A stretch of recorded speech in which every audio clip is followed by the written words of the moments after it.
that. And let's turn the lights down a little bit. Okay, you see an oscilloscope trace up there, and if I turn the sound up to the speaker from this frequency generator, you can hear the sound. That's the frequency of the speaker. If I go ahead and put my finger on the edge of the beaker, you can see that that signal is now damped just a little bit, right? Just a little bit, okay, about half. So there you go. So right now, what I'm going to do is let's see if we can actually see the walls of the beaker shake. We know that the beaker is shaking because when I damp it out, it stops the signal just a little bit.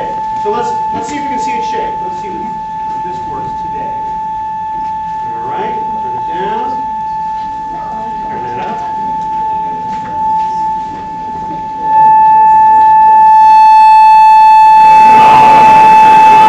See the walls of the beaker as they move on the sunlight. It's a little bit off, I think. So you can see how much the walls of the beaker are actually moving. Now you want to ask yourself, well, if the walls of the beaker are actually moving that much, what will it take to actually break that beaker? What do you think? Think we can do it? Yeah! We can do it too. So this is going to be momentarily very loud. So go ahead and watch your beaker. And try and turn it up. See him on the screen? You hear it? Loud, nice and loud.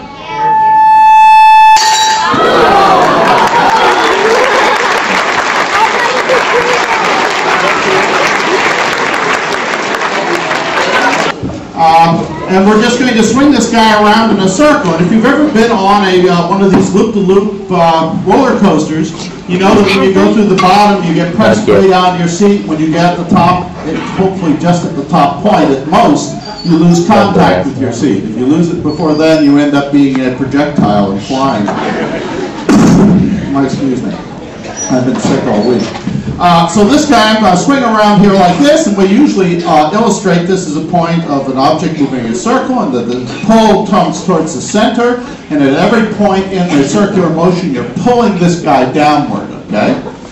And that means that this guy feels a force pulling him downward, and if I can do it right, I'm not so good at this one. This is a good one not to sit in the front row for.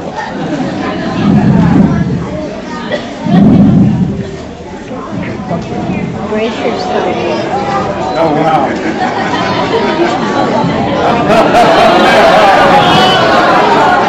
Okay. Oh my God.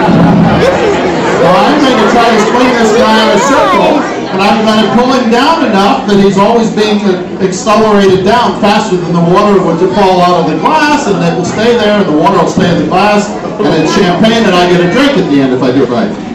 Now, there's one thing, when I'm swinging it, it's quite stable, but often I don't know how to stop. Well, we'll see. Maybe we can get away with it.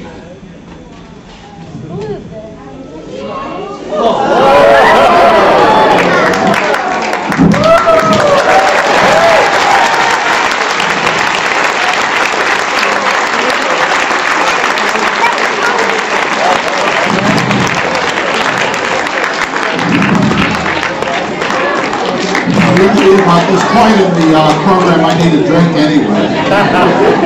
Okay, so we're now going to start vibrations and sound. And the thing about vibrations and sound, yes, same setup, except we have a vibrating drill over here that's going to vibrate this end. And that will send a wave down here. That guy is... we have to have the weights on the end because we have to keep the string taut. We have to have something making it want to restore itself to equilibrium. Okay, that gives us back our potential energy. Okay, so now what we're going to do is vibrate that end, and the wave will go down here, but when it gets here, there's nowhere to go, so it reflects and comes back. And when it goes running back and forth like this, there will be certain standard frequencies, just like the resonant frequency of a glass, that will set up a standing wave on here. And let me just alert you to what you're going to see. The set of standing waves you're going to see are going to look like these. The first one will be the jump rope mode. That will be the lowest frequency, the fundamental.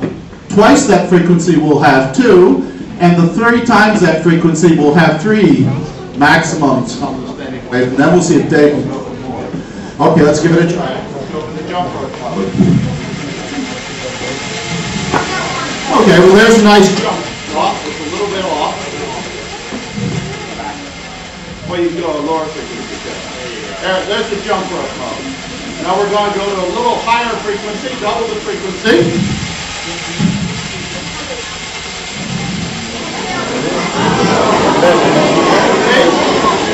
It has a 0 here in the middle, and it has a maximum here, and a maximum here. So now triple the fundamental frequency.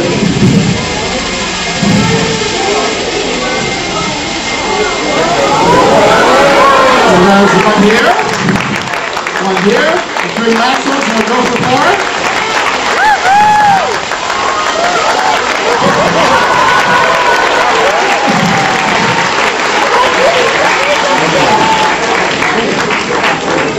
Now, these are standing waves on a string, which are, of course, the basis of all music.